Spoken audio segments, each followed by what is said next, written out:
saya mahu tutup perbincangan ini dengan golongan yang saya fikir antara yang paling teruk terkesan sejak setahun setengah yang lepas. Saya mahu bersama dengan Uzaidi Udanis, Presiden Persatuan Pelancongan Domestik Malaysia. Selamat petang, Uzaidi.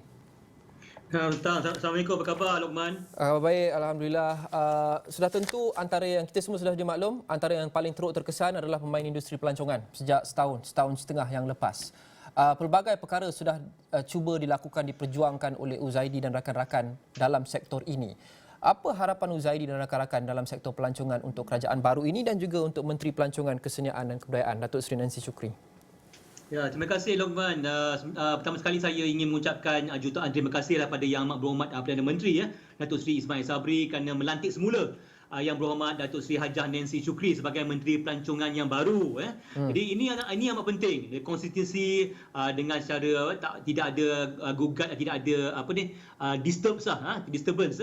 Ini amat penting bagi kami di industri pelancongan sebab industri ini industri yang besar, memerlukan pemahaman yang lebih detail, lebih dalam. Jadi saya percaya dengan pelantikan Yang Berhormat Datuk Seri Hajah Nancy Shukri, dia menjadi keselambungan untuk kita meneruskan perjuangan kita di industri pelancongan ini sebagai satu industri yang penting, industri yang nombor tiga penyumbang terbesar untuk ekonomi negara dan juga membekalkan lebih kurang 4 juta pekerjaan untuk rakyat Malaysia. Ini amat penting bagi kami di industri pelancongan. Ya, secara spesifiknya Zaidi, apa yang boleh dilakukan? Kita lihat di negeri-negeri seperti Terengganu sudah ada perancangan untuk membuka semula sektor pelancongan di sana.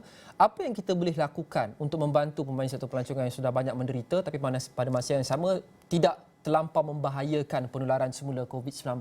Gelembung pelancongan, travel bubble sering kita bincangkan sebelum ini.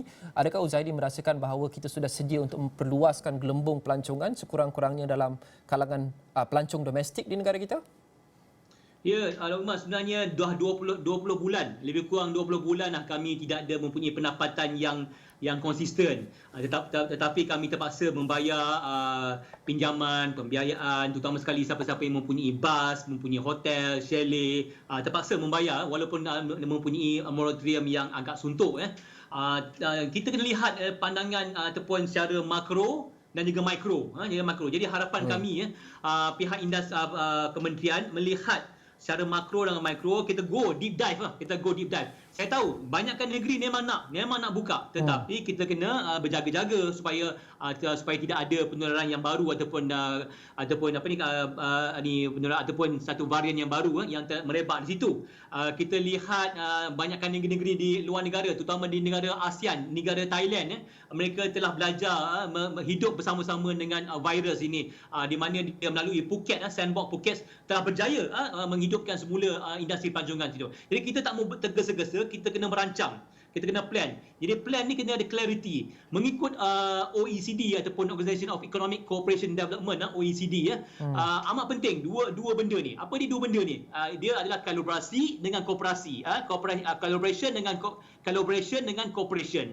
Ini benda yang penting untuk kita keluar daripada pandemik ni. Collaboration dengan cooperation antara industri bersama dengan pihak kementerian, pihak kerajaan, stakeholder, dan pihak kerajaan bersama dengan pihak kerajaan. Ada juga yang pihak kementerian dengan pihak kementerian memerlukan lebih banyak communication, dan juga pihak industri dengan industri komunikasi. Jadi kita perlukan banyak koordinasi dalam keadaan sekarang ni. Banyak yang boleh kita lakukan untuk kita bersedia, untuk kita deep dive dan untuk kita hidupkan semula industri pelancongan ni. Luqman. Adakah pemain sektor pelancongan juga mengakui pada ketika ini masih terlampau bahaya untuk kita buka semula sektor pelancongan negara? Dan jika ya, apa yang boleh kerajaan lakukan buat masa ini untuk membantu pemain-pemain sektor pelancongan mengekalkan sekurang-kurangnya sebahagian daripada pendapatan mereka sehinggalah sudah selamat semula untuk dibuka kelak?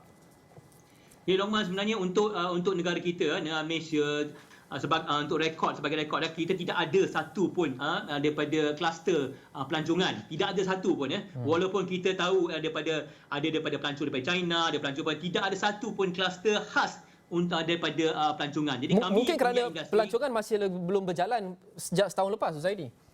Ya, sebelum kita tutup, sebelum kita masih lagi buka lagi, masa tu dah COVID masih sudah ada, dan juga semasa tutup ni pun kita lihat tidak ada satu pun, walaupun kita telah memberi ruang pelancong-pelancong untuk melancong dalam negeri sebagai travel bubble. tidak ada satu pun yang mengatakan kluster pelancongan ni, tidak ada kluster pelancongan.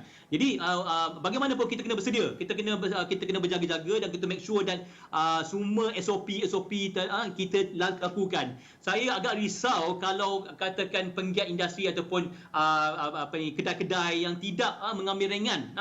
Semalam saya pergi ke kedai di restoran di Kuala Lumpur, kedai makan minum teh tarik pun dia tak saya tengok tidak pun check. Tak nampak pun dia check, dia clear. Jadi ini adalah satu yang agak merisaukan kami, walaupun katakan pelancong datang sini, bila pelancong tempatan datang ke tempat tu, dia pergi situ dan dia dapati ada exposure untuk virus. Jadi ini benda-benda ni yang amat penting, dan penguatkuasaan kita perlukan penguatkuasaan enforcement dan juga feedback daripada rakyat sendiri.